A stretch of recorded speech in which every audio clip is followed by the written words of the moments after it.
A city rises in the middle of a flat, dry land and becomes the most powerful center on Earth, only to disappear so completely that, centuries later, people question whether it was ever as great as described.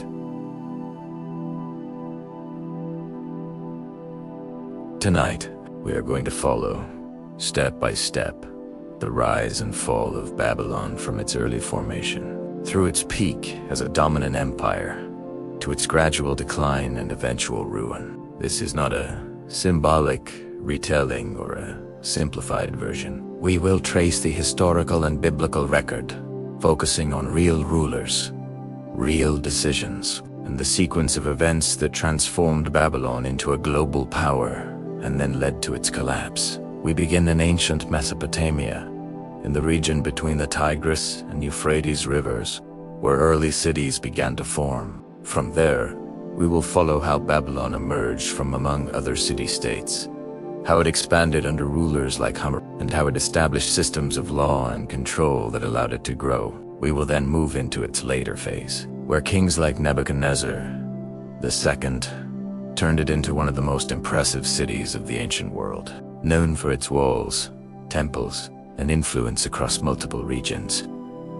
However, Babylon's story is not only about growth. At key moments, internal decisions, external pressures, and shifts in power begin to change its trajectory. We will examine how control was maintained, how other empires interacted with Babylon, and how the system that made it powerful also made it vulnerable. We will also connect the biblical accounts, particularly those involving the exile of Judah and the writings found in books like Daniel, with the historical record of the empire. Few people realize that Babylon did not fall in a single moment. Its decline was a process. Power shifted, control weakened, and the city that once dominated its region became less central over time. The question we will follow is direct. How does a city become the center of the world and then lose that position step by step?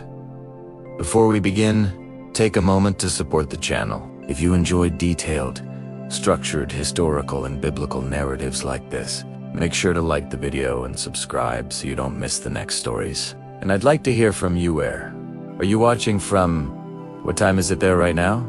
And what do you think was the real turning point in Babylon's fall? Now, we begin at the earliest stage, before Babylon became an empire, when it was just one city among many in a region that would shape some of the first civilizations in history. The story of Babylon begins not with a city, but with a region defined by two rivers that made large-scale civilization possible while also creating constant instability. Southern Mesopotamia, located between the Tigris and Euphrates, offered fertile soil, but only under strict control. Unlike regions with predictable rainfall, this land depended entirely on human management of water. Floods could arrive at the wrong time, destroying crops, or fail to arrive when needed, creating shortages. This matters because survival in this environment required organization from the very beginning. To manage these conditions, early populations developed irrigation systems, canals, levees, and controlled channels that directed water across the land. These systems were not simple. They required coordination, labor, and maintenance. A single broken canal could affect an entire region. This led to the emergence of structured communities, where authority was necessary to organize work and enforce cooperation. This matters because the earliest forms of governance in this region are directly tied to environmental necessity, not abstract political theory. As these systems improved, settlements grew into cities. Each city became a center of control, managing its own agricultural land and resources. Cities such as Uruk, Ur, and Lagash dominated the region long before Babylon became significant. These cities established the first known systems of writing, trade, and administration. They also established patterns of conflict, control over land and water, created competition, and competition led to frequent warfare. This matters because Babylon would later rise within this same framework. It did not invent the system. It inherited and adapted it. The environment also shaped how power was measured.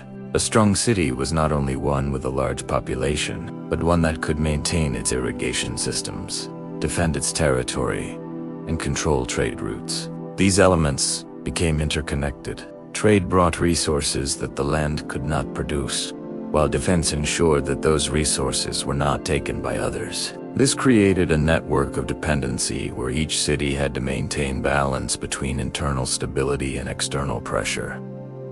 Babylon, at this stage, exists but does not dominate. It is one settlement among many, positioned within this network of competing powers. Its early significance comes not from size, but from location. Situated along key routes between major cities and near the Euphrates, Babylon has access to both agricultural land and trade movement. This matters because while it does not yet control the region, it is placed in a position where expansion is possible. As time passes, the balance of power among the city-states continues to shift.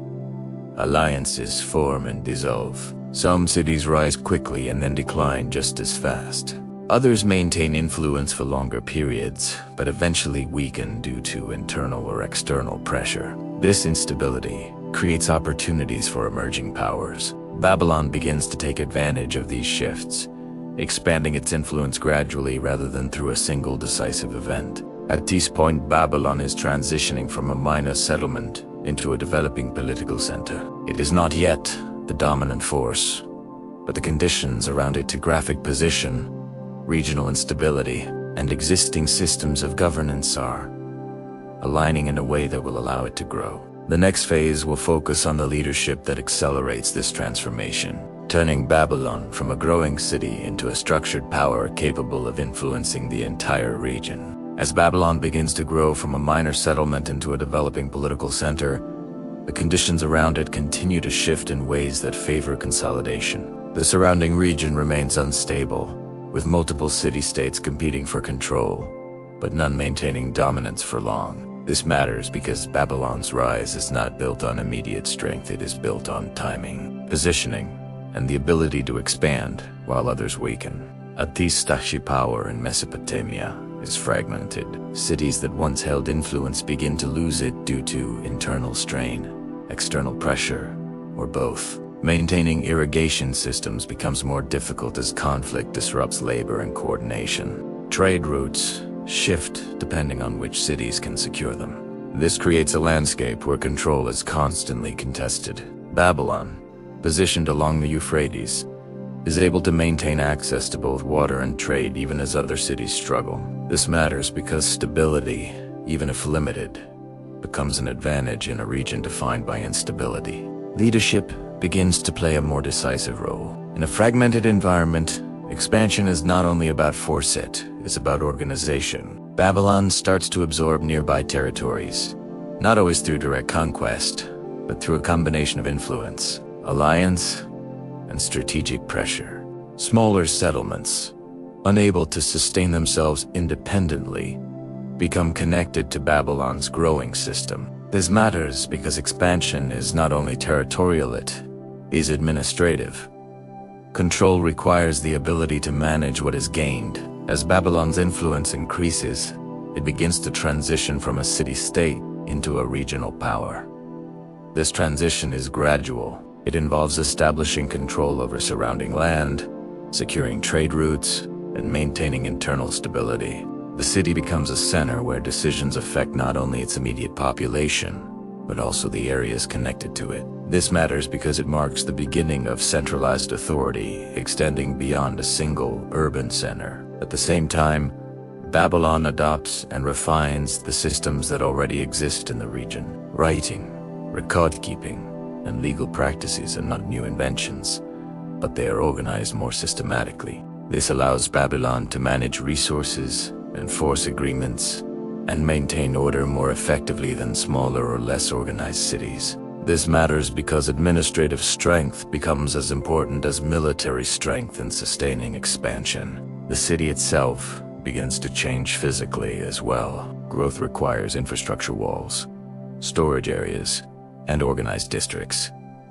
These developments are not only for defense or appearance. They support the functioning of a larger system. As population increases, the need for coordination becomes more complex. This reinforces the role of leadership and administration in maintaining control. At this point, Babylon is no longer operating as one of many equal competitors. It is beginning to stand out as a centralizing force in the region. However, it has not yet reached its peak. The systems are forming, the territory is expanding, and the conditions are aligning, but the defining transformation has not yet occurred.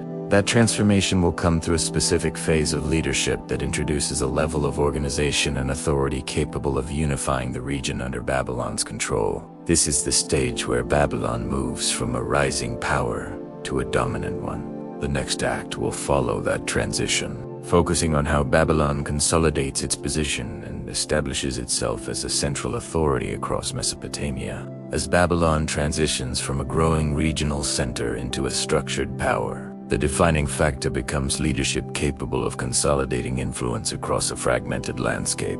This stage is marked most clearly by the rise of Hammurabi, a ruler whose decisions transformed Babylon from one city among many into the central authority of Mesopotamia. This matters because the systems that Babylon had been building now move from local application to regional control. When Hammurabi comes to power, Babylon is already positioned for expansion, but it does not yet dominate. Strong rival cities still exist, and alliances between them create a complex balance. Instead of immediate large-scale conquest, Hammurabi begins with consolidation. He strengthens internal systems administration, resource management, and defense, ensuring that Babylon can sustain growth before attempting to control others. This matters because expansion without internal stability would lead to collapse under pressure. Once this foundation is secured, Hammurabi begins to expand outward through a combination of strategy and timing. He forms alliances when necessary and breaks them when advantageous. This approach allows Babylon to isolate opponents rather than confront multiple powers at once. Over time, rival cities fall under Babylonian control, either through conquest or submission. This matters because it demonstrates that Babylon's rise is not based on a single decisive victory, but on a sequence of calculated moves. As territory expands, the challenge shifts from gaining control to maintaining it. Managing multiple regions requires more than military presence. It requires a system that can function consistently across different areas. This is where one of Hammurabi's most significant contributions appears: the establishment of a structured legal system. The Code of Hammurabi is introduced as a centralized set of laws governing various aspects of life,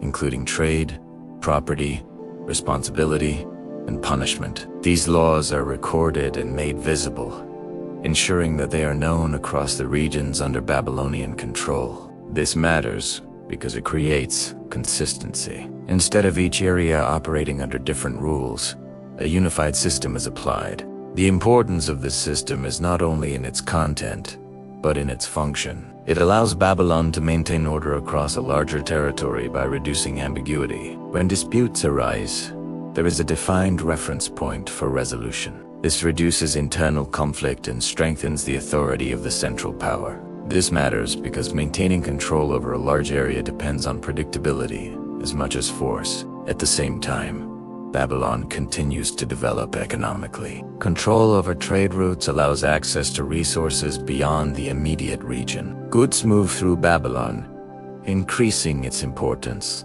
as a commercial center. This reinforces its political power, as economic strength supports military and administrative systems. The city itself reflects this growth. Infrastructure expands, and Babylon becomes more than a political center. It becomes a symbol of power within the region. However, this stage is not yet the peak. It is the foundation for what will follow. At this point, Babylon has moved from a regional competitor to a dominant authority under Hammurabi's leadership. The next phase will examine how this control is maintained after his reign and how the systems he established begin to weaken under changing conditions. After Hammurabi consolidates power and establishes Babylon as the dominant authority in Mesopotamia, the next challenge is maintaining that control beyond a single ruler's lifetime. This matters because the strength of an empire is not measured only by how it rises, but by whether its systems can function without the leader who created them. The transition after Hammurabi reveals how dependent Babylon's stability was on centralized leadership. Initially, the systems he established remain in place. The legal structure continues to function, and the administrative framework supports control over the regions that had been unified. However, maintaining a large territory requires constant coordination, communication across distances, enforcement of law, and defense against external threats all become more difficult as time passes. This matters because expansion increases complexity, and complexity requires sustained organization. After Hammurabi's death, his successors inherit a system that is already stretched. While the structure exists, the ability to apply it consistently begins to weaken. Some regions start to act with greater independence, and the central authority in Babylon becomes less effective at maintaining uniform control. This is not an immediate collapse, it is a gradual reduction in cohesion. This matters because decline often begins as loss of consistency rather than loss of power. External pressure also begins to increase. Neighboring groups observe the shift in stability and begin to challenge Babylon's control. These challenges are not always direct invasions. They include pressure on borders, disruption of trade routes, and competition for resources. This matters because an empire must defend not only its center, but also its edges, and weakening at the edges can eventually affect the core. Over time, Babylon's dominance begins to fragment. Other powers emerge and take control of parts of the territory that had once been unified. The region returns to a more divided state, similar to the earlier period before Hammurabi's rise. This demonstrates a key pattern. Without sustained central strength, large systems tend to break into smaller, competing units. This matters because it shows that the systems Hammurabi created were effective, but not self-sustaining without strong leadership.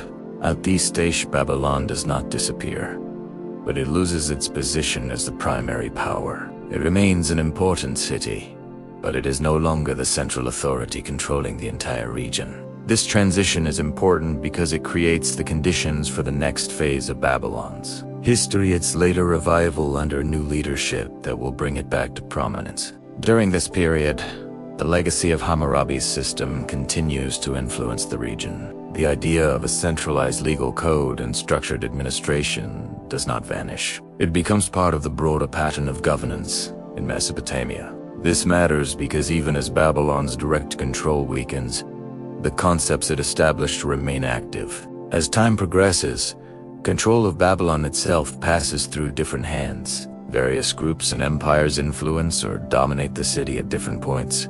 This period of fluctuation sets the stage for a later resurgence. Babylon is not permanently diminished, it is repositioned within a changing regional structure. The next phase will follow that resurgence, where Babylon rises again, this time under a different set of rulers, reaching a level of power and influence that surpasses even its earlier peak. After the decline that followed Hammurabi's reign, Babylon does not disappear. It enters a period of reduced influence within a region that continues to shift between competing powers. This matters because Babylon's later rise does not come from a position of uninterrupted strength, but from recovery within a landscape shaped by new dominant forces. During this intermediate phase, Mesopotamia is influenced heavily by external empires, particularly the Assyrians, who established themselves as the primary power in the region. Babylon, while still culturally significant,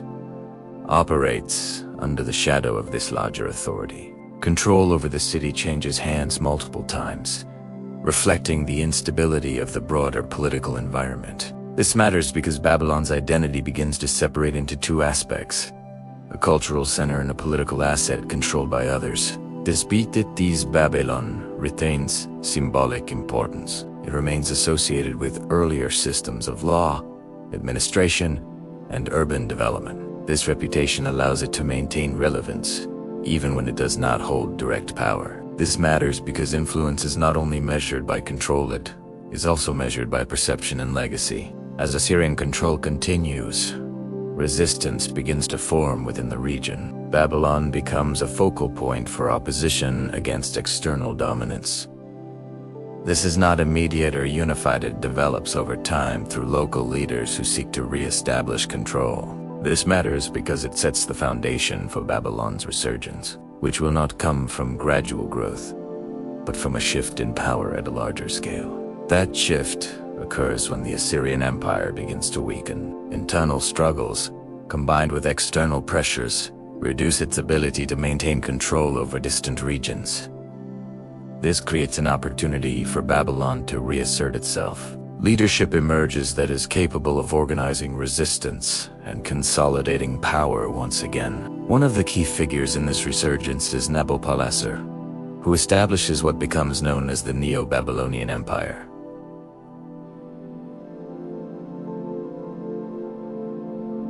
His rise marks a turning point. Unlike earlier stages, where Babylon grew within a fragmented system, this phase involves reclaiming power from an existing empire. This matters because the scale of action as larger Babylon is not simply expanding. It is replacing another dominant force. Through a series of campaigns and alliances, Nebuchadnezzar contributes to the collapse of Assyrian control in the region. As Assyria declines, Babylon rises to fill the gap.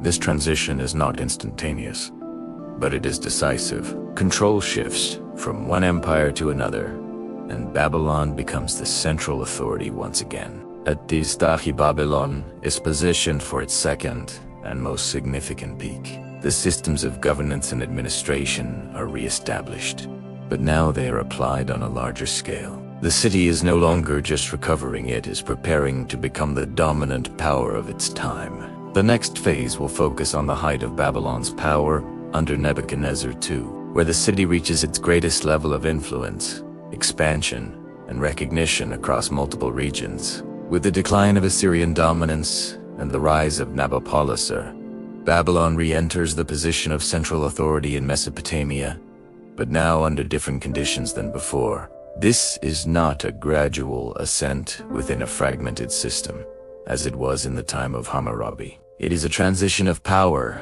from one empire to another. This matters because Babylon's second rise begins from a position of reclaimed control rather than incremental growth.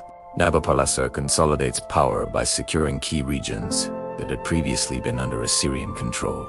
This involves both military campaigns and strategic alliances. One of the most important alliances is with the Medes, which plays a significant role in the final defeat of Assyria. This matters because it shows that Babylon's resurgence is not achieved in isolation. It depends on coordination with other powers to shift the balance of control. Once Assyria falls, Babylon becomes the primary authority in the region.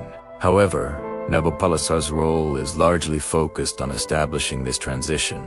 The expansion, consolidation, and visible peak of Babylon's power will come under his successor, Nebuchadnezzar II. This shift in leadership is critical. It marks the difference between regaining power and fully developing it. Nebuchadnezzar II inherits a strong position and expands it further. Under his rule, Babylon reaches its highest level of influence, both politically and culturally. The empire extends across significant portions of the Near East, and Babylon becomes the center of administration, trade, and construction. This matters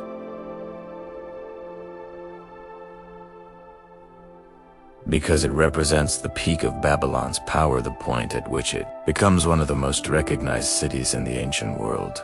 The city itself undergoes extensive development. Massive walls are constructed, designed not only for defense, but also as a demonstration of strength. Gates, temples, and public structures are built or expanded. These developments are not only functionally project power and stability. This matters because physical infrastructure becomes part of how authority is maintained and displayed. At the same time, Babylon's influence extends beyond its immediate territory. Campaigns into surrounding regions bring other populations under its control. One of the most significant of these is the conquest of Judah and the subsequent exile of its population to Babylon. This event connects the historical record with the biblical narrative, particularly in books such as Kings, Chronicles, and Daniel. This matters because it shows how Babylon's expansion affects not only its own region, but also other cultures and histories. Within Babylon, administration continues to rely on structured systems, record-keeping, law, and centralized authority. These systems allow the empire to manage its expanded territory effectively. However, the size of the empire also introduces new challenges. Maintaining control over distant regions requires constant attention, and stability depends on both internal organization and external pressure. At East Babylon has reached its peak. It is the dominant power in the region. Its capital is one of the most developed cities of its time, and its influence extends across multiple territories. However, this peak also represents a point of vulnerability. Large systems require constant maintenance, and any weakening in leadership or structure can begin to affect stability. The next act will examine the height of Babylon's power in greater detail, including its internal structure, cultural significance, and the factors that begin to introduce the first signs of decline, even at its peak. At the height of its power under Nebuchadnezzar, 2. Babylon becomes more than a political center. It becomes a model of how an empire presents itself as stable, controlled, and permanent. The city is not only functioning as the administrative core of a vast territory, it is also designed to project that authority through its structure, scale, and organization. This matters because power at this stage is maintained not only through control, but through perception. Babylon's physical layout reflects this intention. The city is surrounded by massive defensive walls, reinforced and expanded to a scale that makes direct assault difficult. These walls are not only practical, they serve as a visible statement of strength. Entry into the city is controlled through gates, the most well-known being the Ishtar Gate, which is constructed with detailed decoration and symbolism. This matters because infrastructure becomes part of governance. It reinforces order by shaping how people experience the city.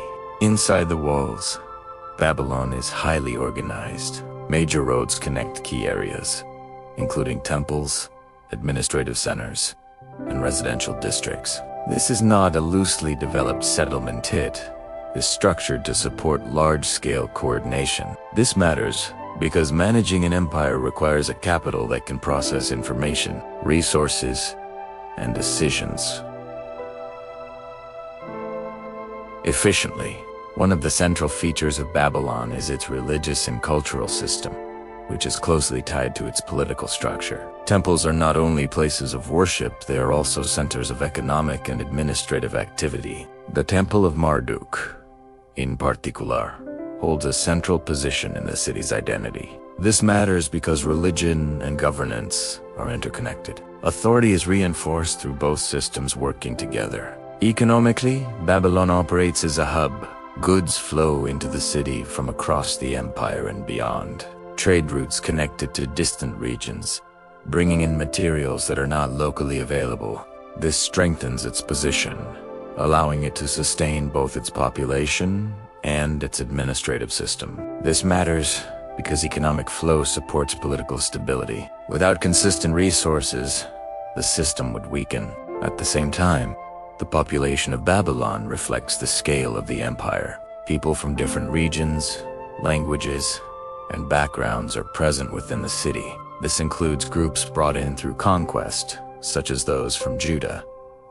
This diversity introduces both strength and complexity. It provides labor and knowledge, but it also requires careful management to maintain order. This matters because controlling a diverse population requires more structured administration than controlling a uniform one. Nebuchadnezzar's leadership plays a central role in maintaining this system. His decisions influence both expansion and internal development. Campaigns continue to secure and reinforce Babylon's control over surrounding regions, while construction projects strengthen the city itself. This dual-focus external control and internal stability is what defines the peak of Babylon's power.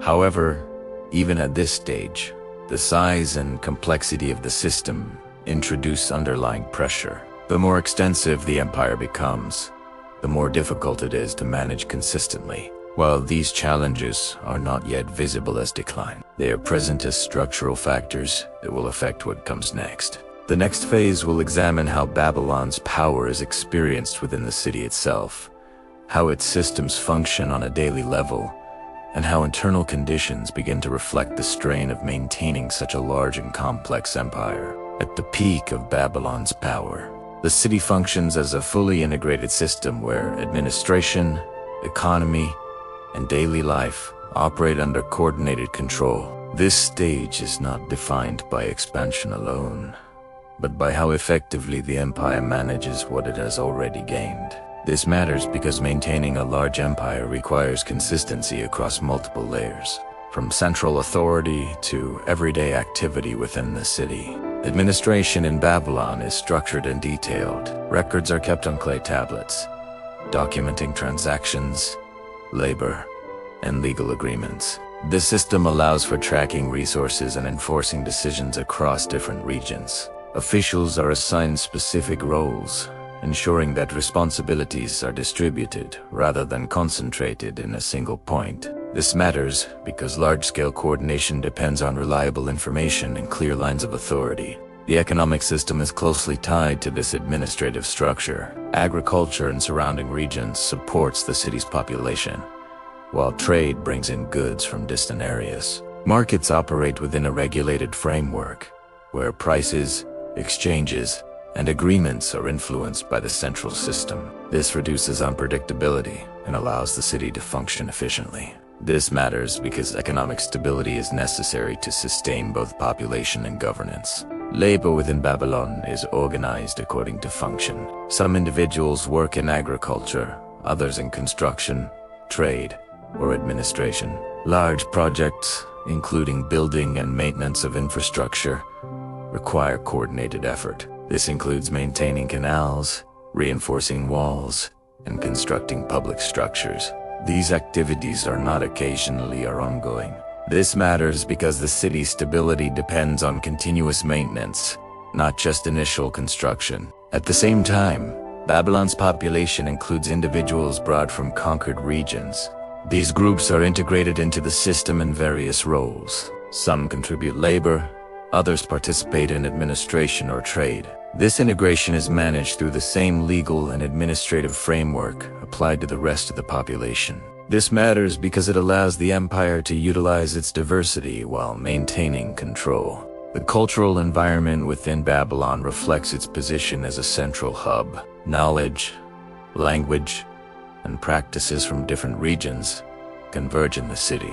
This creates a level of complexity that requires organization to manage. Without structure, such diversity could lead to instability. Instead, the system channels it into productivity and function. Religious practices continue to play a central role in daily life. The temple system is not separate from the rest of the city. It interacts with economic and administrative processes. Offerings, rituals, and festivals are part of the structured routine, reinforcing the connection between authority and belief. This matters because it supports cohesion. Shared practices contribute to maintaining order within a large and diverse population. However, the complexity of the system also introduces vulnerability. The more interconnected the components become, the more dependent they are on each other. A disruption in one area, such trade leadership, or resource flow can affect the entire system.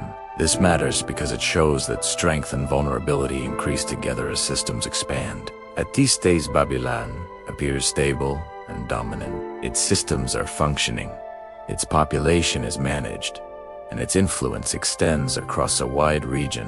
However, the same factors that support this stability scale, complexity and centralization, are also the conditions that will influence its future. The next phase will examine how leadership decisions and external pressures begin to interact with these internal conditions, introducing the first visible signs that the system is no longer operating at its peak level of stability. As Babylon continues to operate at its peak, the system remains functional, but the first signs of internal strain begin to appear, not through collapse, but through subtle shifts in leadership and decision. This matters because large systems rarely fail suddenly. The process begins while everything still appears stable from the outside.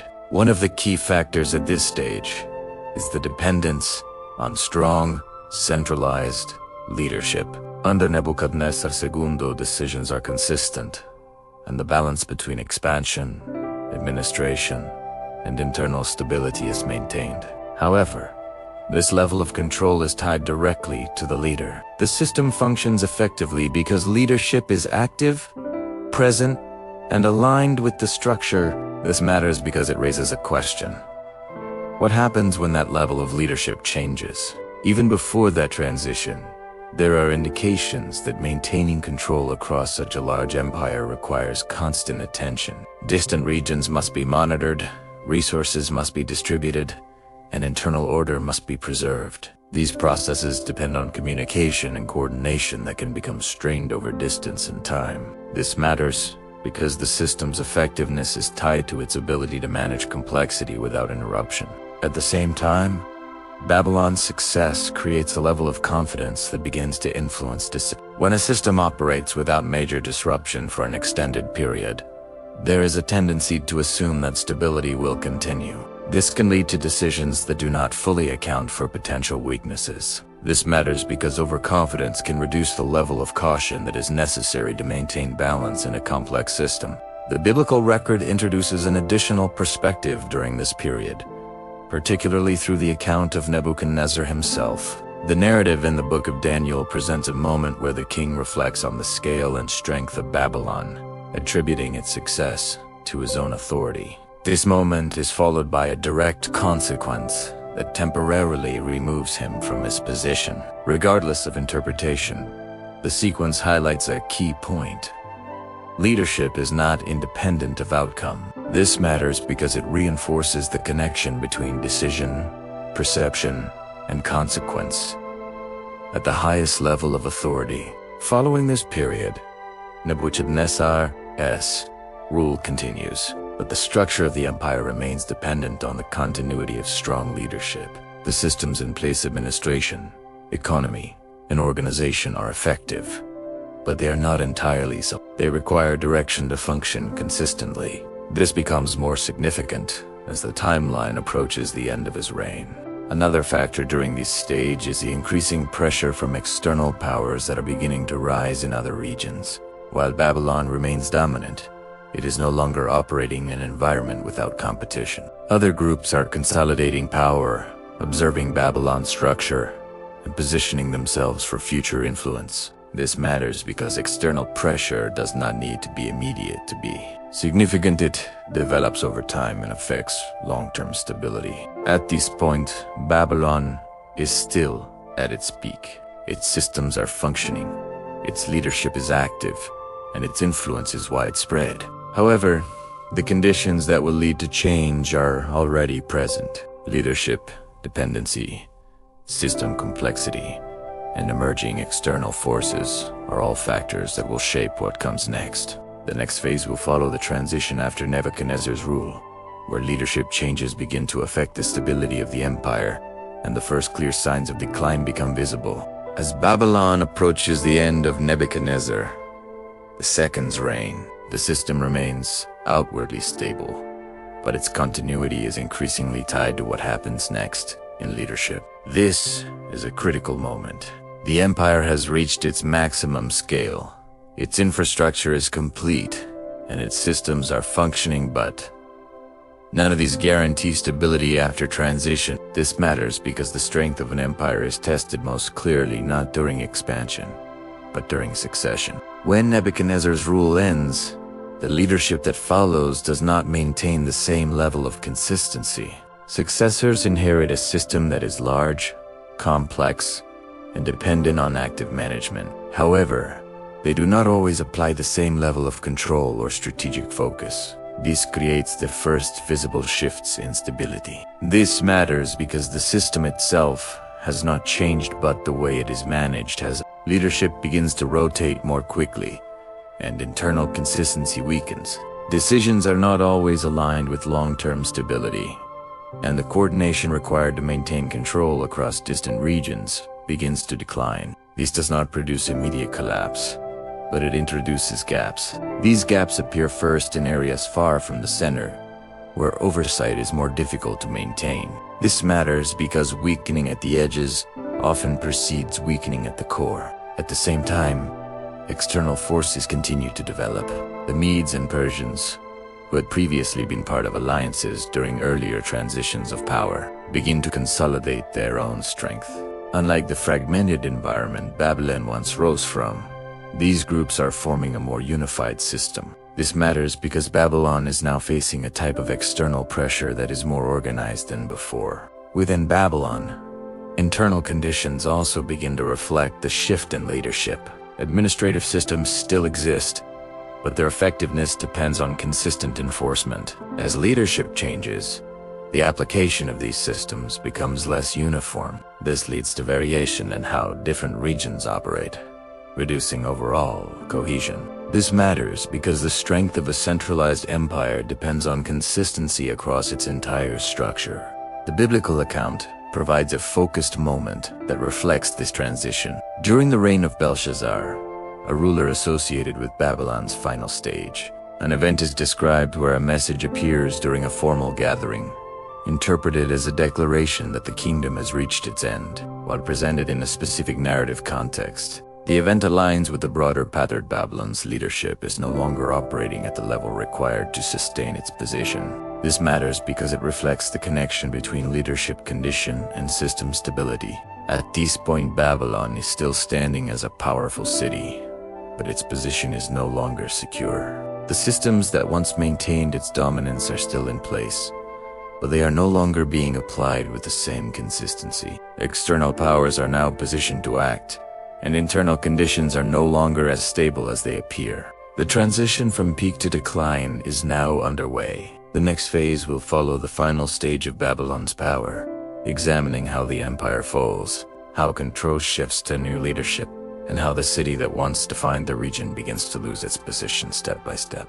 As Babylon moves from peak stability into decline, the transition is not immediate or chaotically structured, but increasingly ineffective. The systems that once maintained control are still present, but their application is no longer consistent. This matters because decline does not begin with destruction. It begins when a system continues to exist but no longer functions at full capacity. At this task, leadership instability becomes more visible. After Nebuchadnezzar's segundo succession does not follow a stable, long-term pattern. Rulers change more frequently, and their ability to maintain centralized control varies. This affects decision-making at the highest level.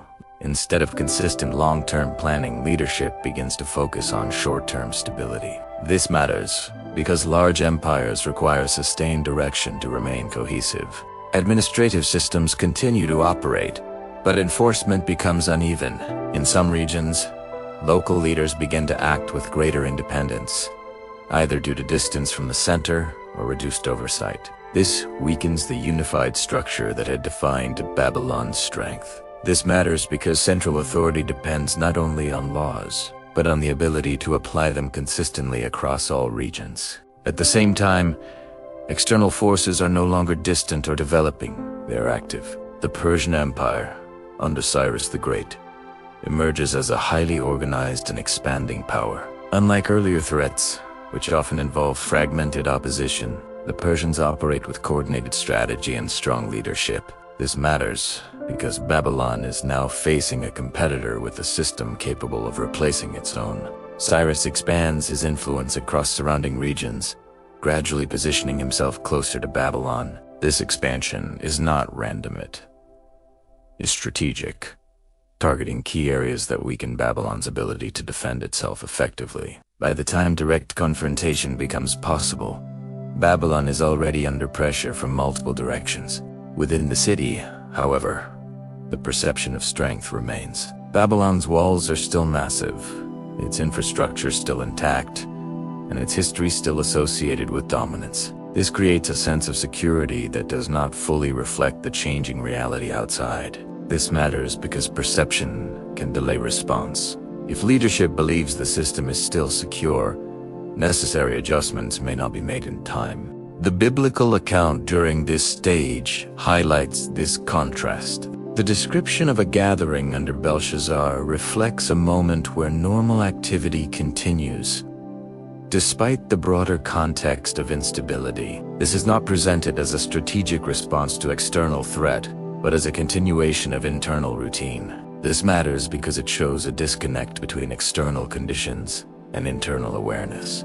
At this point, Babylon is still standing, but its position is increasingly vulnerable. Leadership is inconsistent, administration is uneven, and external pressure is rising. The system that once ensured stability is still visible, but it is no longer fully effective. The next phase will examine how these conditions lead directly to the moment when control shifts. How Babylon, despite its defenses and history, is overtaken, and how the transfer of power occurs with lasting consequences for the region. As pressure from the Persian Empire increases, the final stage of Babylon's control begins to take shape, not through a prolonged siege or a gradual destruction, but through a strategic shift that exposes the weaknesses already present within the system. This matters because Babylon's fall is not defined by its inability to defend itself. Physically, it is defined by how its defenses are bypassed. Cyrus the Great approaches Babylon with a method that reflects careful planning rather than direct confrontation. The city's walls are still considered nearly impenetrable, and a traditional siege would require significant time and resources. Instead of attacking the walls, the strategy focuses on the environment surrounding the city. The Euphrates River, which runs through Babylon and serves as both a resource and a point of vulnerability. The Persian forces redirect the flow of the river, lowering the water level that passes through the city. This action is not immediate in its effect, but once the level drops sufficiently, it creates a pathway under the walls where the river normally flows. This matters because it transforms a natural feature into an entry point, bypassing the defenses that were designed to protect the city. At the same time, conditions within Babylon contribute to the effectiveness of this strategy. The city is not operating under a state of full alert. The perception of security, reinforced by its walls and history, reduces the level of immediate response to external threat. This matters because even a strong defense requires active awareness to function effectively. Without it, vulnerabilities can be exploited. As Persian forces enter through the lowered riverbed, the process is described as controlled rather than chaotic. There is no extended battle at the walls or widespread destruction at the point of entry. Instead, control shifts as key areas of the city are taken. This reflects the level of planning involved. The objective is not to destroy Babylon, but to take control of it. The biblical account aligns with this moment, describing a transition in leadership during the same period. The narrative of Belshazzar's final night corresponds with the broader historical shift. While presented from a specific perspective, the sequence reinforces the timing of the event. Babylon's control ends while internal activity continues without full recognition of the external change. Once inside the city, Persian forces establish control with minimal resistance compared to what might be expected from such a significant center of power. This outcome reflects the combined effect of external strategy and internal conditions.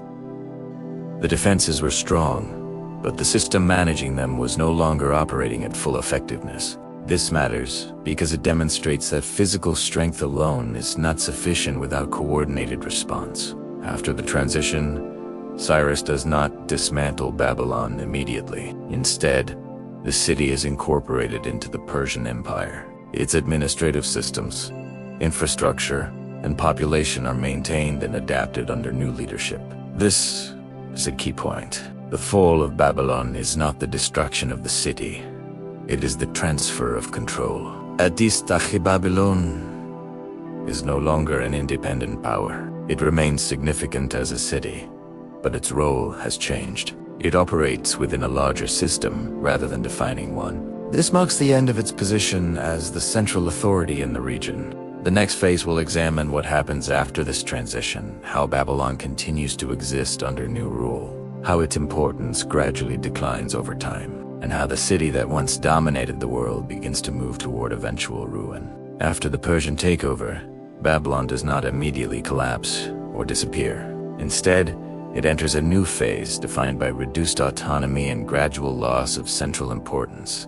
This matters because the fall of an empire is not always marked by destruction. It is often marked by a shift in role. Babylon transitions from being the center of power to being one of several important cities within a larger system. Under Cyrus and subsequent Persian rulers, Babylon is incorporated into the administrative structure of the Persian Empire. The existing systems of governance, record-keeping, and economic activity are largely maintained. This is a practical decision. It allows the Persians to use what is already functioning rather than replace it entirely. This matters because continuity can stabilize a newly acquired region, reducing the risk of resistance. At the same time, Babylon's position changes. It is no longer the primary center of decision-making. Authority now resides within a broader imperial structure that extends far beyond Mesopotamia. This reduces Babylon's influence, even though its internal systems remain active. This matters because influence is tied not only to internal function, but to position within the larger network of power. Economically, Babylon continues to operate as a significant hub, but it is no longer the dominant one. Trade routes began to shift as the Persian Empire integrates multiple regions, creating alternative centers of activity. This reduces Babylon's relative importance over time. This matters because economic flow supports political relevance, and changes in trade patterns can alter a city's position within an empire. Culturally, Babylon retains its legacy. Its earlier contributions, law, administration, and urban development continue to influence the region. However, new influences begin to merge with or replace older ones as the Persian system expands. This creates a layered cultural environment where Babylon's identity is no longer singular or dominant. This matters because cultural influence,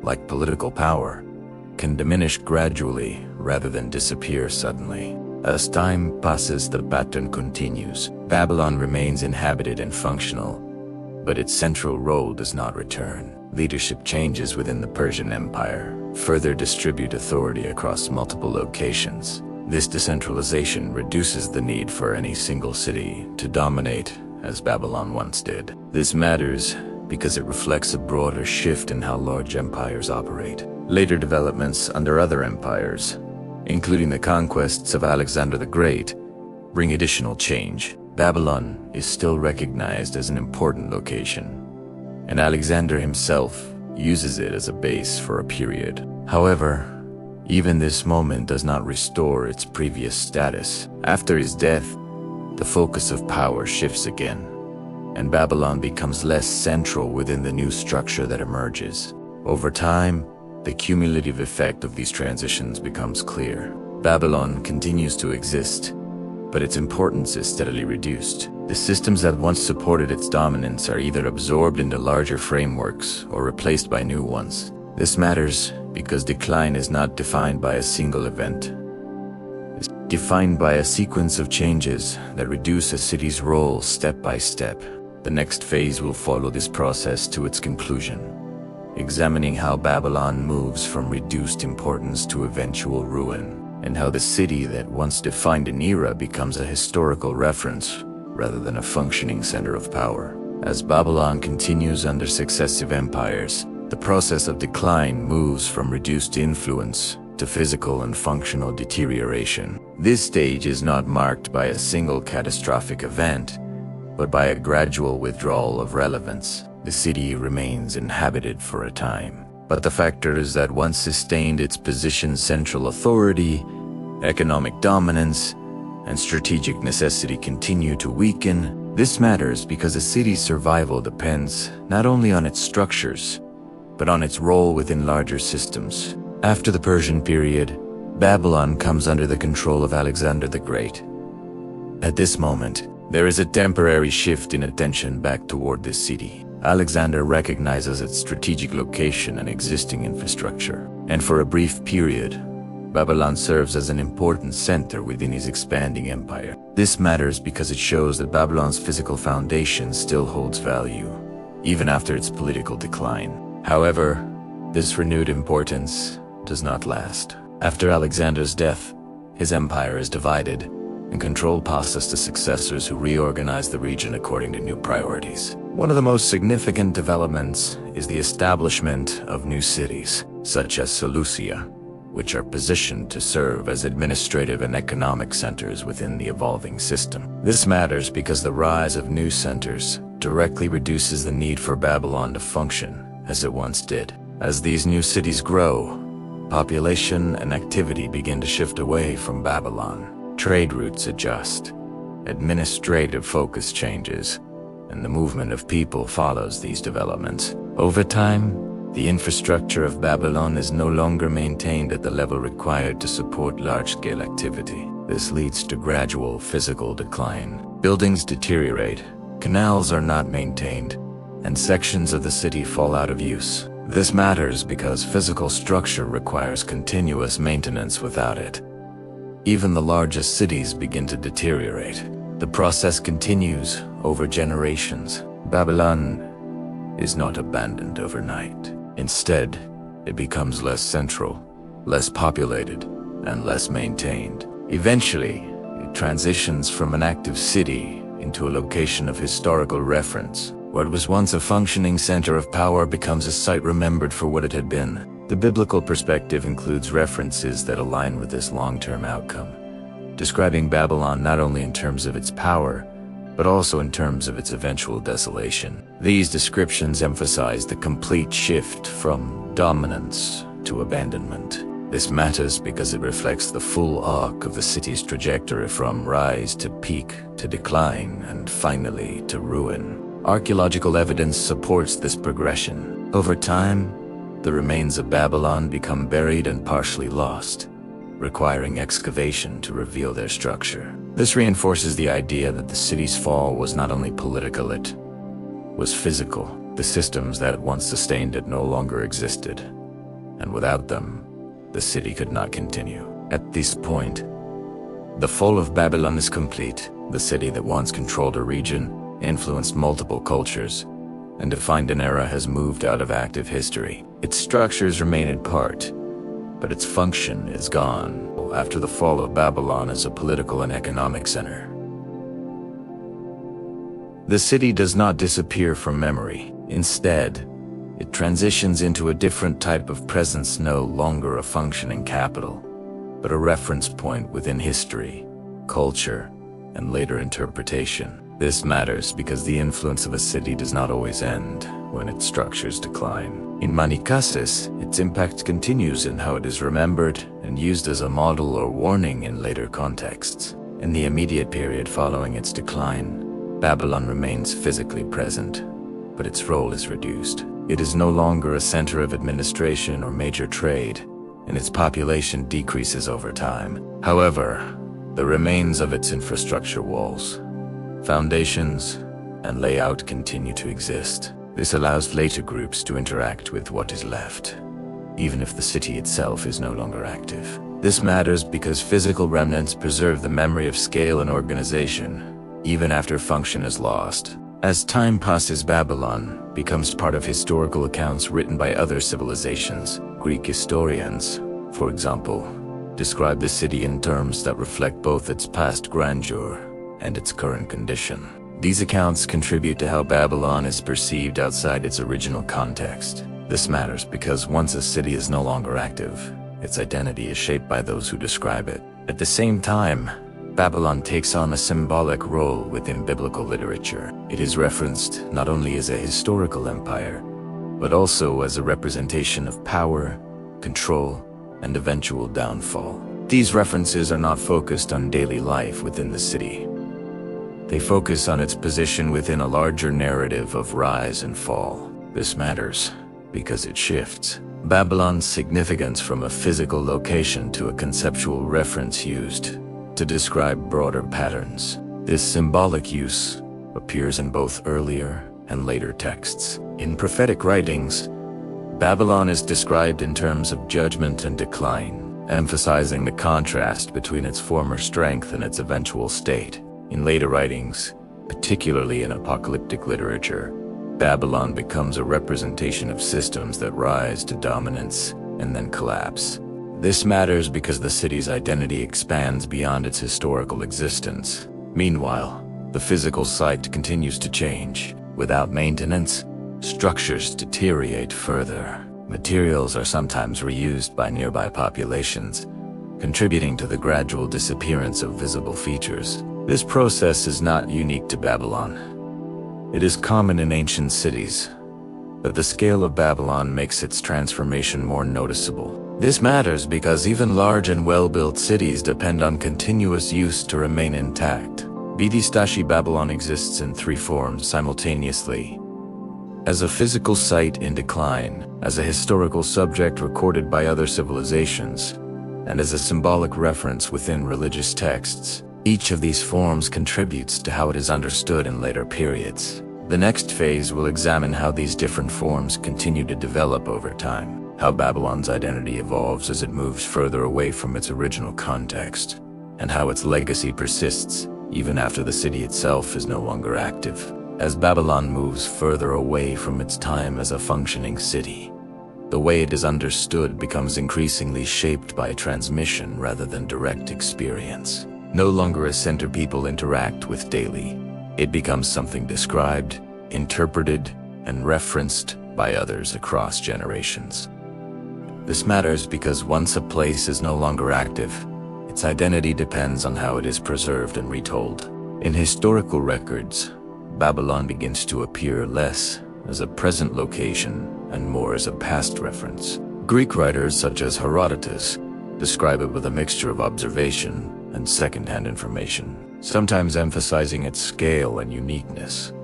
Other times, reflecting inconsistencies that come from distance in time. This matters because historical memory is not static, it changes depending on who records it and when. At the same time, Babylon's earlier systems, particularly its legal and administrative structures, continue to influence other civilizations indirectly. While the city itself is no longer applying these systems, the concepts developed there do not disappear. They are absorbed into broader patterns of governance and organization. This matters because influence can outlast physical presence. Even as Babylon declines, elements of its structure continue to function elsewhere. The symbolic role of Babylon also becomes more defined during this stage. In biblical texts, especially in later writings, such as those found in apocalyptic literature, Babylon is no longer described only as a historical empire. It becomes a representation of systems that reach a high level of power and then fall.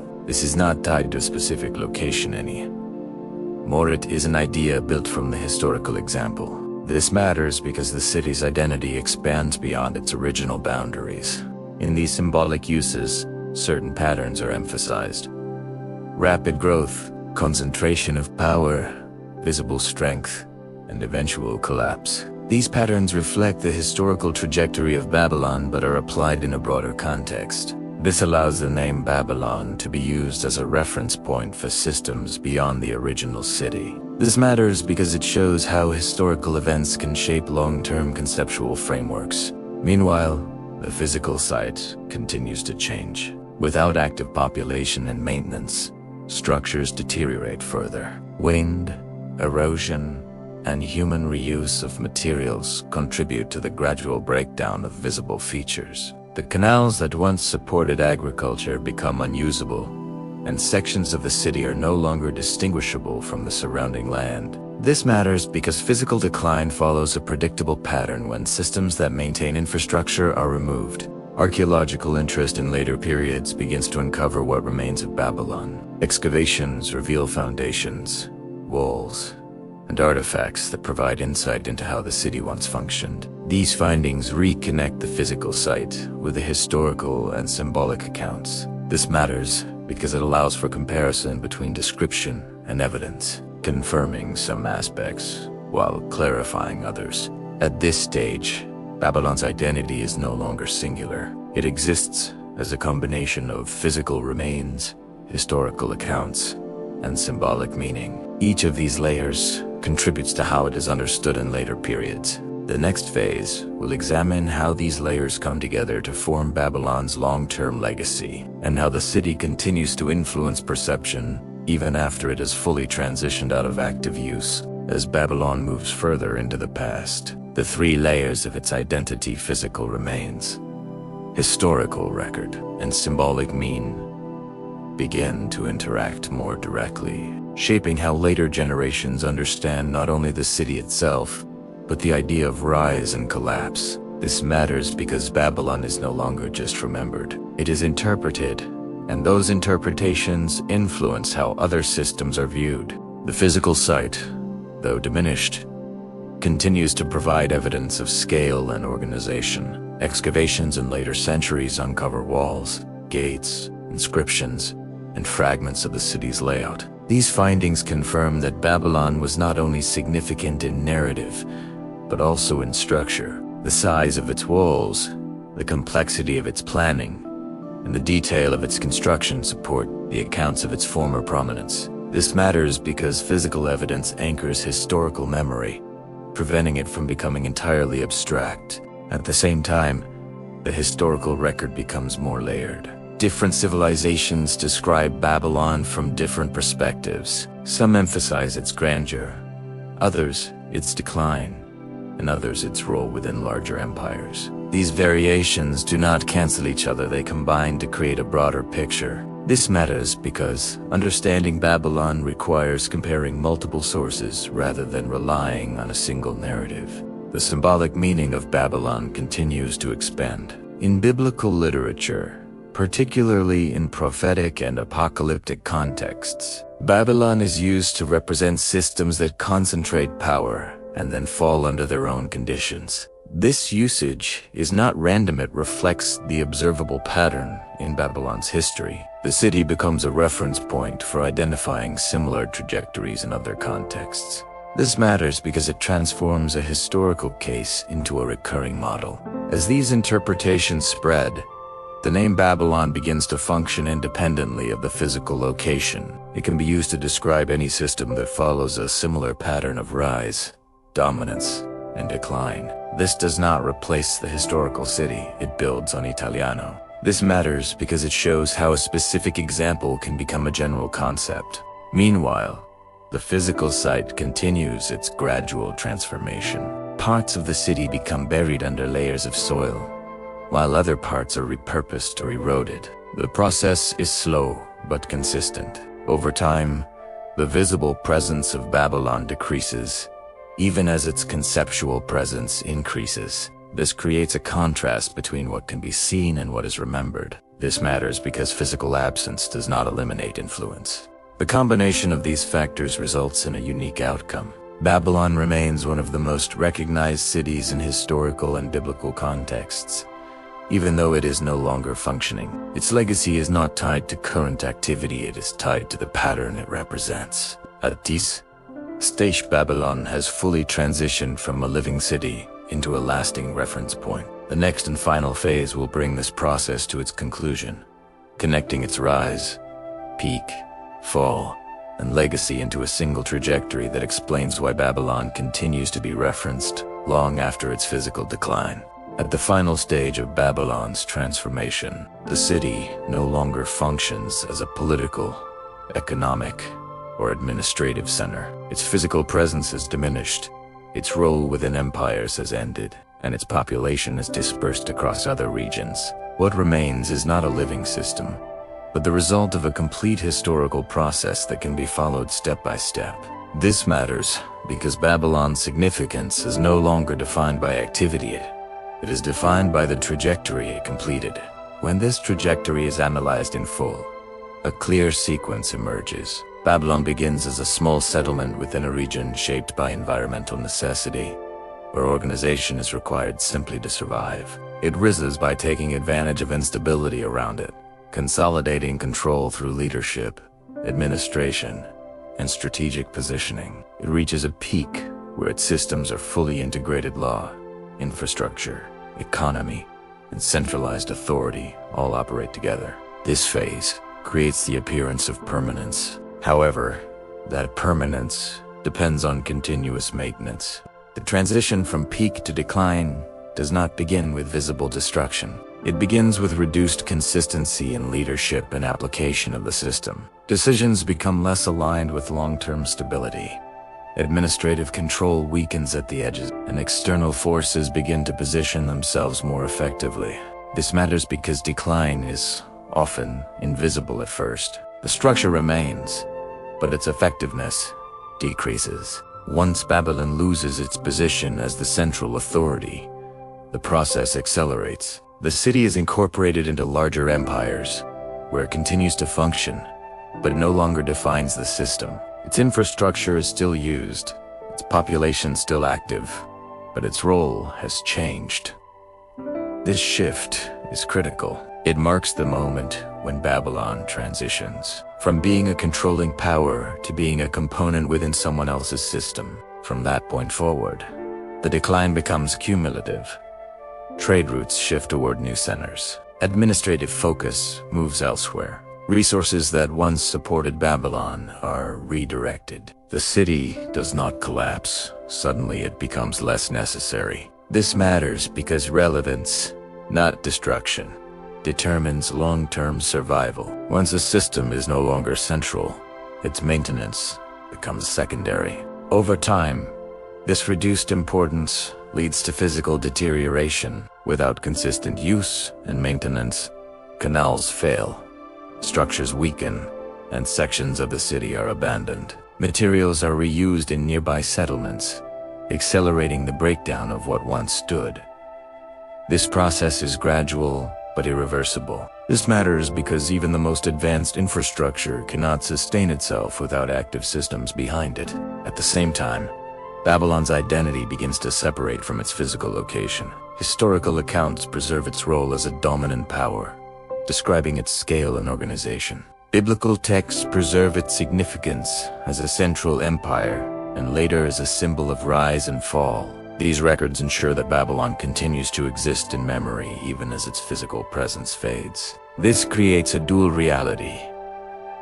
The city disappears as a functioning place, but remains active as a reference. Archaeological discoveries in later periods reconnect these layers. Excavations reveal walls, inscriptions, and structural remains that confirm the scale of Babylon's earlier stages. These findings do not restore the city, but they validate the historical trajectory. This matters because it provides physical evidence that aligns with recorded accounts, reinforcing that Babylon's rise and fall followed a real, observable process. By the end of this sequence, Babylon is no longer part of the active world. It does not influence current systems, does not control territory, and does not function as a center of power. However, its complete tragedy from formation. 2. Dominance. 2. This is the final condition of Babylon. Not destroyed in a single moment, but removed step by step from relevance, until what remains is not a city, but a completed pattern. With Babylon's full trajectory now complete from its early formation in Mesopotamia to its peak under centralized leadership and eventual decline into ruin, the next step is to examine what this sequence reveals when viewed as a complete system. This matters because Babylon is not only a historical cassette, it is one of the clearest recorded examples of how complex systems rise, stabilize, and eventually lose their position over time. The first element that becomes clear is that Babylon's rise was not accidental.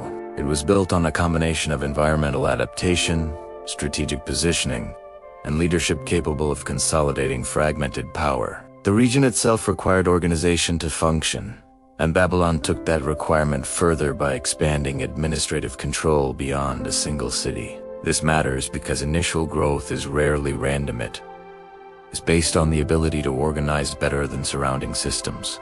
The second element is the role of structure. Babylon did not become dominant through expansion alone. It established systems law administration, record-keeping that allowed it to manage larger territories with consistency. These systems reduced internal instability and made it possible to control regions that were not physically close to the center. This matters because scale requires structure. Without it, expansion leads to fragmentation rather than stability. The third element is the dependence on leadership. While systems were in place, their effectiveness depended on how they were applied. Under strong leadership, such as Hammurabi or Nebuchadnezzar. 2. The system operated at full capacity. Decisions were aligned with maintaining balance between expansion, control, and internal stability. This matters because systems do not operate independently. They require consistent direction. However, this leads directly to the fourth element: vulnerability through centralization. As Babylon grew, its systems became increasingly interconnected and dependent on central authority. This created efficiency, but it also introduced risk. When leadership weakened or became inconsistent, the entire system began to lose coherence. This matters because centralization increases both strength and fragility at the same time. The fifth element is the role of perception. At its peak, Babylon appeared stable and permanent. Its walls, infrastructure, and influence reinforced this perception. However, perception did not reflect internal conditions accurately. The system was already under strain due to complexity and leadership transition. This matters because outward strength can delay recognition of internal weakness. Another key observation is that decline is not caused by a single factor. In Babylon's case, it results from a combination of leadership instability, administrative inconsistency, and external pressure from rising powers like the Persians. None of these factors alone would necessarily cause collapse, but together they create a cumulative effect. This matters because complex systems rarely fail. For one reason, they fail when multiple pressures align. Finally, Babylon demonstrates that loss of relevance is more decisive than physical destruction. The city's fall did not immediately erase its structures. Instead, its importance shifted elsewhere. Trade routes moved, administrative centers changed, and the need for Babylon decreased. Over time, this led to its physical decline. This matters because systems often disappear not when they are destroyed, but when they are no longer necessary. At TS, Stace Babylon's trajectory can be understood as a complete model: formation, expansion, peak, transition, and decline. Each stage follows from the one before it, and each is shaped by decisions, structure, and response to changing conditions. The next phase will continue this analysis by focusing on how these patterns repeat across different contexts, and why. Babylon remains one of the most referenced examples of this process. After identifying the core elements of Babylon's trajectory, the next step is to understand why this pattern does not remain isolated to one historical case. The sequence: observed formation, expansion, peak, and decline appears repeatedly in different contexts. Babylon becomes one of the clearest early examples, but not the only one. This matters because its significance increases when it is viewed as a model rather than a single event. The first repeating pattern is the relationship between environment and organization. In Babylon's case, the need to control water in Mesopotamia required coordinated effort. This produced early systems of governance. In later contexts, different environments produce similar requirements: control of resources, management of population, and coordination of labor. This matters because the starting point of many systems is not power, but necessity. Organization develops as a response to conditions. The second repeating pattern is expansion through consolidation. Babylon did not expand randomly. It absorbed surrounding territories and brought them under a unified system. This same approach appears in other empires, where growth depends on the ability to integrate rather than simply conquer. This matters because expansion without integration creates instability. Long-term growth requires systems that can manage what is gained. The third pattern is the transition from flexibility to rigidity. In its early stages, Babylon adapts quickly to changing conditions, forming alliances and adjusting strategies. As it grows, its systems become more fixed. Laws, administrative structures, and centralized control increase stability, but reduce flexibility. This matters because systems that become too rigid may struggle to respond to new challenges. Another recurring pattern is the gap between perception and internal condition.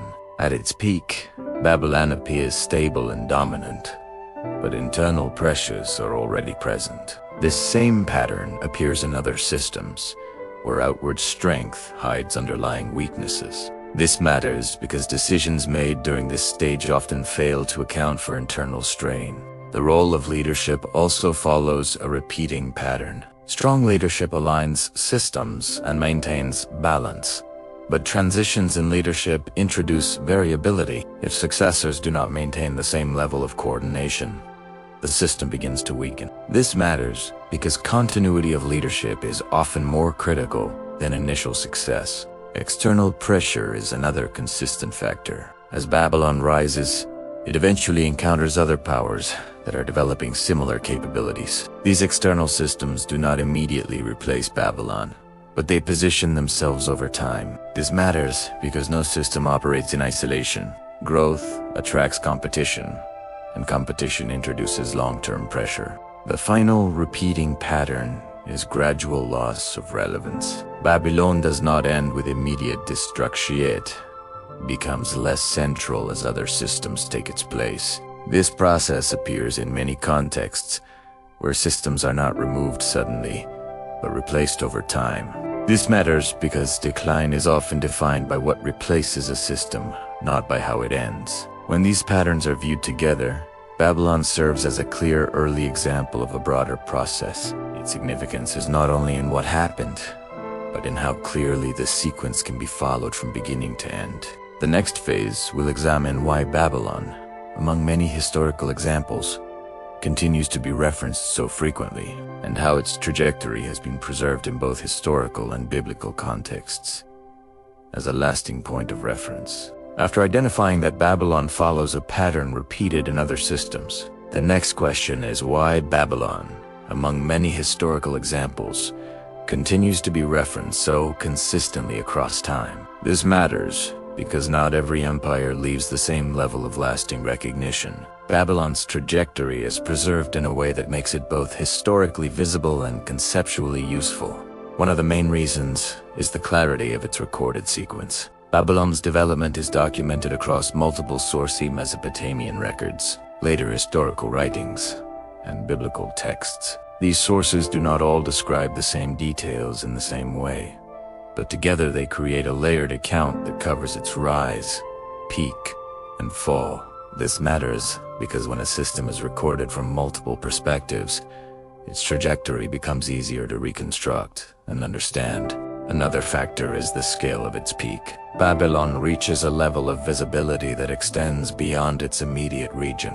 Under Nebuchadnezzar II, it becomes known not only as a political center, but also as a city of significant infrastructure and organization.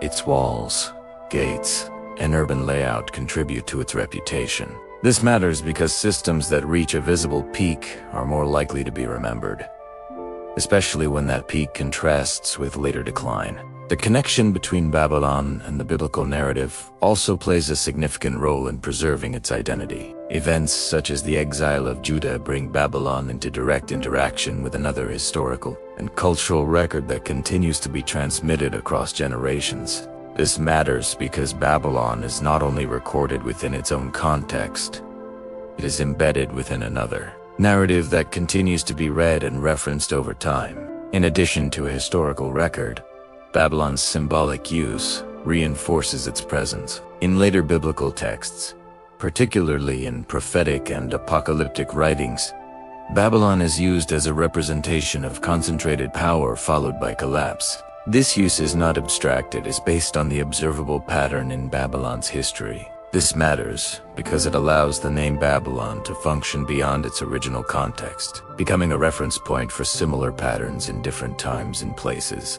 Another reason for its lasting reference is the completeness of its trajectory. Some systems rise and fall, but their sequence is not fully recorded or widely transmitted. In Babylon's case, the stages are clearly identifiable: formation, consolidation, peak, decline, and eventual ruin. This complete sequence makes it easier to use as a model. This matters because incomplete examples are harder to apply as references. The physical remains also contribute to this continued recognition. Archaeological discoveries provide tangible evidence of Babylon's scale and organization. These findings support the written accounts, reinforcing that the city's reputation is not based solely on narrative. This matters because physical evidence strengthens historical credibility. Finally, Babylon's trajectory aligns closely with a pattern that is observable in other systems, but rarely documented as clearly. This combination, clear documentation, visible peak, symbolic use, and physical evidence makes Babylon one of the most referenced examples of rise and decline. At this stage, Babylon is no longer a functioning system, but it remains an active reference. Its identity continues through history, literature, and interpretation, connecting its original trajectory to later contexts. The final phase will bring this entire process to a close, connecting all stages into a single sequence and clarifying what remains consistent from the beginning of Babylon's rise to its final condition. At this final stage, the entire trajectory of Babylon can be connected into a single continuous sequence, where each phase leads directly into the next without interruption. This matters because understanding Babylon is not about isolated events, it is about how those events form a complete system from beginning to end. The process begins with environmental necessity. In a region where survival depends on controlling water, organization becomes essential. This produces the earliest form of structure, where authority exists to coordinate labor and manage resources. This stage is not about power, it's about function. This matters because all later development depends on this initial requirement for organized control. From that foundation, Babylon rises through consolidation. It does not begin as the strongest city, but it becomes stronger by absorbing surrounding territories and applying structured administration across them. This stage introduces expansion, but not uncontrolled expansion. Growth is supported by systems that allow the city to manage what it gains. This matters because expansion without structure would not sustain long-term control. At its peak, Babylon operates as a fully integrated system. Law, administration, economy, and infrastructure function together. The city becomes both a center of control and a symbol of stability.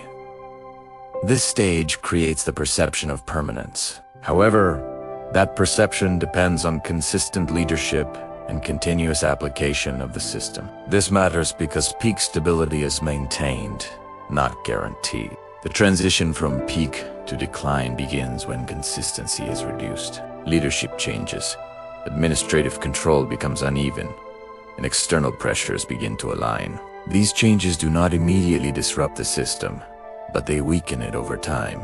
This matters because decline is often a process of reduced effectiveness rather than immediate failure. Once the system loses its position as the central authority, the process accelerates. Babylon is incorporated into larger empires, and its role shifts from controlling system to component within a broader structure. At these stages, relevance becomes the key factor. The city still exists, but it is no longer necessary as the center of power. This matters because loss of relevance leads directly to decline. As relevance decreases, physical deterioration follows. Without the systems that maintain infrastructure, the city's structures begin to fail. This is not caused by a single event, but by the absence of continuous use and maintenance. Over time, the physical presence of Babylon fades, even as its historical and symbolic identity remains. By the end of this sequence, Babylon has completed its full cycle. It has moved from necessity to power, from power to complexity, from complexity to instability, and from instability to absence. Each stage is connected, and each outcome follows from earlier conditions and decisions. This matters because it provides a clear model of how systems develop and decline over time. The most consistent element across all stages is the relationship between structure and response. The systems established at each phase define what is possible, but the outcomes depend on how those systems are applied. This pattern remains unchanged from the earliest irrigation systems to the final stages of decline.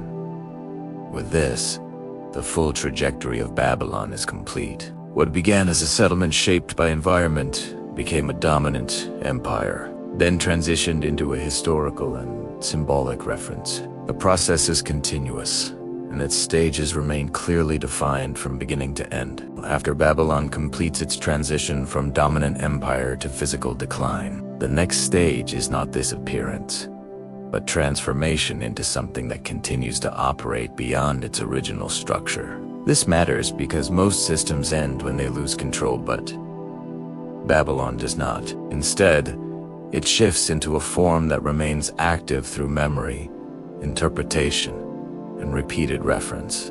At this point, Babylon no longer functions as a governing power. It does not control territory, does not direct economic systems, and does not influence political decisions in real time. Its administrative structures have been absorbed or replaced, its population redistributed, and its infrastructure left without the continuous maintenance required to sustain it. This marks the end of its operational phase. However, the process does not stop here. What replaces it is not another version of the same system, but a different type of presence. The first layer of this new phase is historical preservation. Babylon's rise and fall are recorded across multiple sources: Mesopotamian records, later historical writings, and biblical texts. These records do not simply mention Babylon. They describe its structure, its leadership, its expansion, and its decline in sequence. This matters because preservation of sequence allows later generations to reconstruct the full trajectory rather than isolated events. As time passes, Babylon begins to function as a reference point within these records. When later writers describe systems of power, they do not need to explain the entire structure.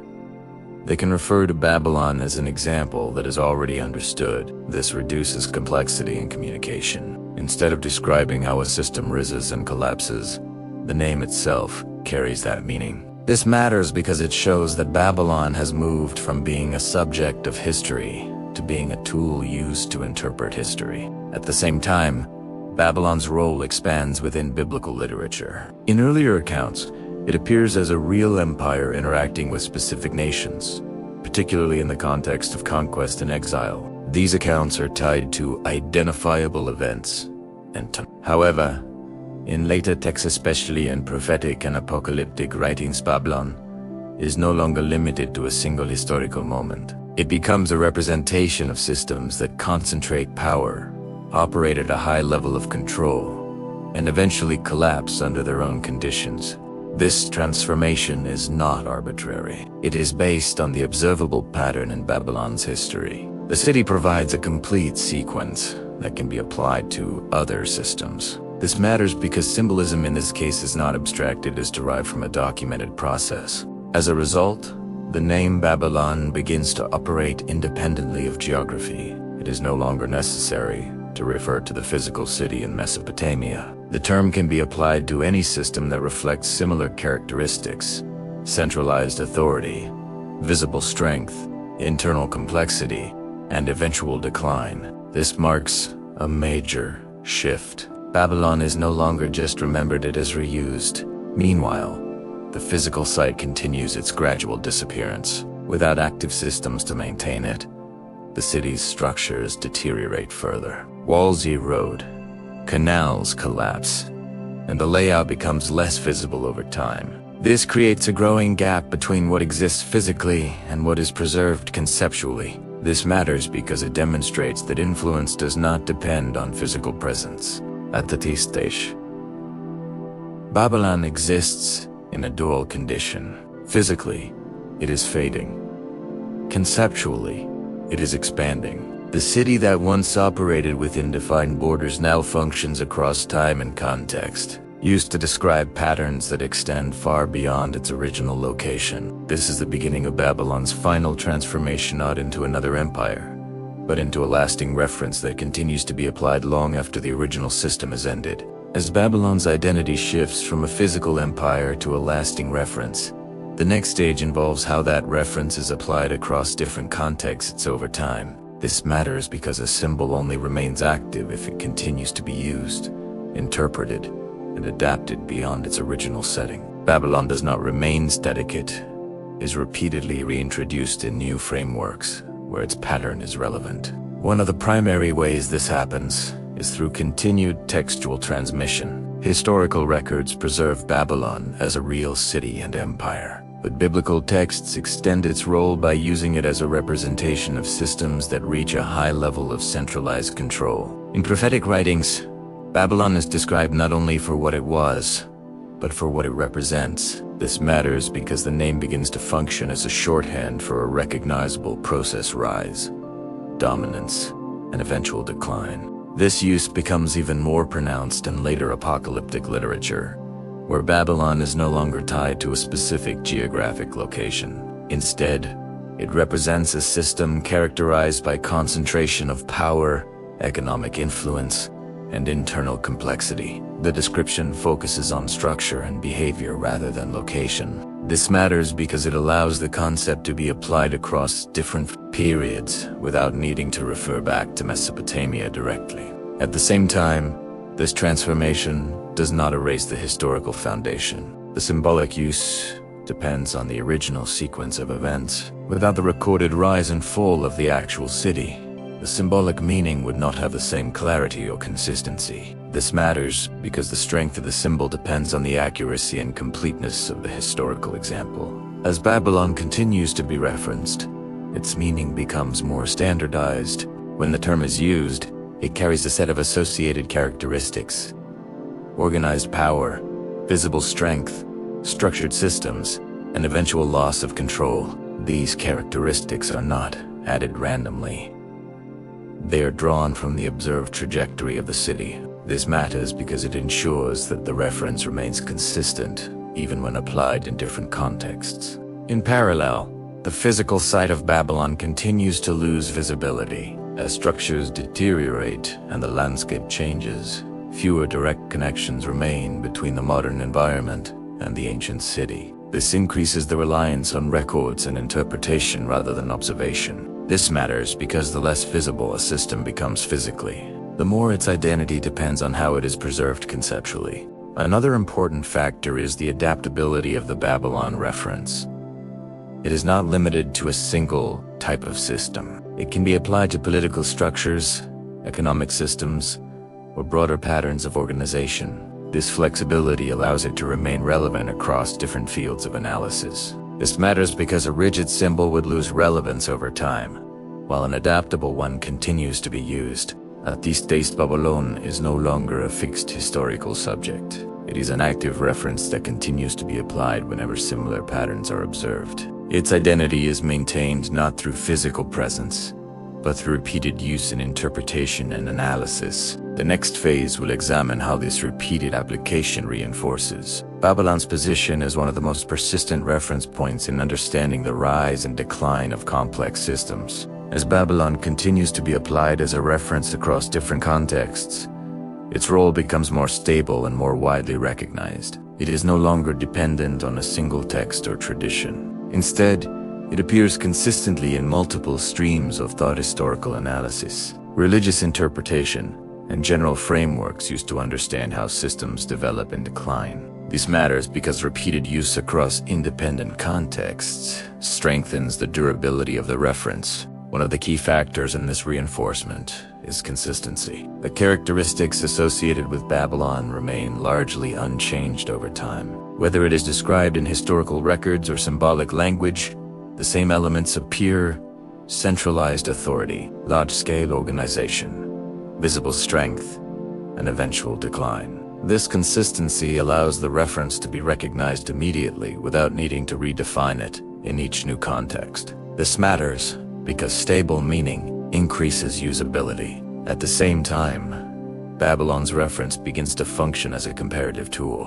When later systems are analyzed, they are often compared to Babylon's trajectory. This does not mean they are identical, but the comparison highlights similarities in structure and outcome. This matters because comparison allows patterns to be identified more clearly. Instead of examining each system in isolation, they can be understood in relation to a known example. The persistence of Babylon in biblical literature also contributes to this stability. Because these texts continue to be read, studied, and transmitted across generations, the reference remains active rather than fading. This creates continuity that extends beyond historical documentation. This matters because a reference that continues to be used in active traditions remains relevant over long periods of time. In addition, the clarity of Babylon's full trajectory supports its continued use. The stages of its development are well defined, and the transition between those stages can be followed step by step.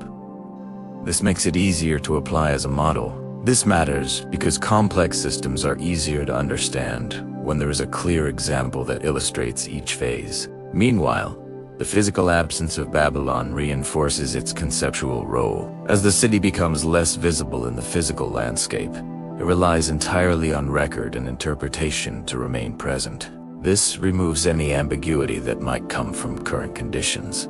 Babylon is understood based on its complete trajectory, not on partial or ongoing development. This matters because a completed example provides a full framework rather than an incomplete one. Another important aspect is that Babylon's reference does not depend on exact replication. Systems that are described using the Babylon pattern do not need to match every detail. They only need to reflect the core sequence: rise, consolidation, peak, and decline. This flexibility allows the reference to remain applicable even when conditions differ. This matters because adaptability ensures continued relevance. At this stage, Babylon is firmly established as a long-term reference point. Its identity is stable, its meaning is consistent, and its application is widespread across different contexts. The next and final phase of this act will bring this transformation to its conclusion, showing how Babylon moves from repeated reference into a fixed position as one of the most enduring models of how systems rise and fall over time. At this final stage of Babylon's transformation, the process reaches a point where the reference is no longer evolving, it is established. Babylon has moved from being a functioning empire to a preserved memory, from memory to repeated reference, and from repeated reference to a fixed model used to understand how systems rise and decline. This matters because once a reference becomes stable, it no longer depends on context to remain relevant. It becomes part of how analysis is done. BT's point: Babylon is no longer interpreted in multiple competing ways. Its core meaning has been defined through consistent use. When the term is applied, it carries a clear set of characteristics: centralized power, structured systems, visible strength, increasing complexity, and eventual loss of control. These elements are not debated, they are recognized. This matters because stability of meaning allows the reference to function without redundance. The transition into a fixed model also changes how Babylon is used. It is no longer only referenced after events occur. It can be used during analysis as a way to identify patterns while they are developing. When systems begin to show similar characteristics: expansion, consolidation, centralization, the Babylon model provides a framework for understanding possible outcomes. This matters because the reference becomes predictive, not only descriptive. At the same time, the original historical sequence remains the foundation. The model does not replace the history, it depends on it. The clarity of Babylon's rise, peak, and decline ensures that the model remains grounded in observable events rather than abstraction. This matters because models that are not connected to real examples lose reliability over time. Another important aspect is that Babylon's transformation is complete. There is no further stage where it returns to physical relevance or regains its former position. Its role is now entirely conceptual. This finality contributes to its stability as a reference. A system that is still active can change, but a completed trajectory remains fixed. This matters because permanence of outcome allows permanence of meaning. Meanwhile, the physical site of Babylon continues to exist only as an archaeological location. It does not influence current systems, and it does not function as a center of activity. Its structures are studied rather than used. This reinforces the separation between the original system and its lasting influence. This matters because it shows that physical presence is not required for long-term impact. At this stage, Babylon has fully transitioned into a model that operates across time. It is applied in different contexts, recognized in different systems, and used to describe patterns that extend far beyond its original environment. The city itself no longer exists as a functioning entity, but its trajectory continues to be used as a framework. This completes Babylon's final transformation from a city shaped by environmental necessity to an empire defined by structured power, to a historical example preserved through record, and finally, to a stable model used to understand how complex systems develop and decline. It's at the end of Babylon's full trajectory. What remains is not a functioning city, but a complete and traceable process that can be followed from beginning to end without interruption. This matters because Babylon is not remembered only for what it was at its peak, but for how each stage connects directly to the next, forming a sequence that explains its final condition. The process begins with necessity. In a region where survival depends on controlling water and coordinating labor, early systems of organization are created. These systems are not designed for expansion.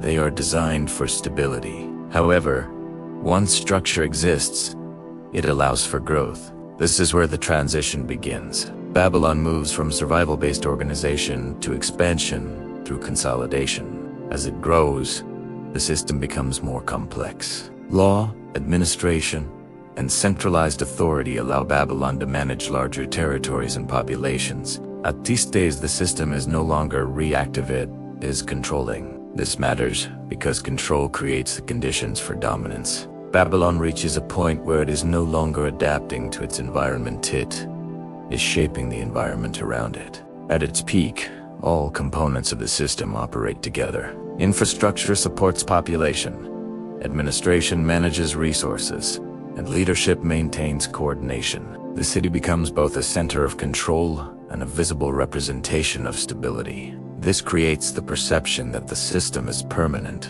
However, that perception depends on continuous application of the same level of coordination that created it. The transition to decline begins when that consistency is reduced. Leadership changes, administrative enforcement becomes uneven, and external systems begin to rise. These changes do not immediately disrupt the structure, but they reduce its effectiveness over time. This matters because decline is not defined by the disappearance of structure, it is defined by the loss of function. Once Babylon loses its position as a central authority, the process accelerates. It is incorporated into larger empires, where it continues to exist but no longer defines the system. Trade routes shift, administrative focus moves elsewhere, and the need for Babylon decreases. This marks a critical point.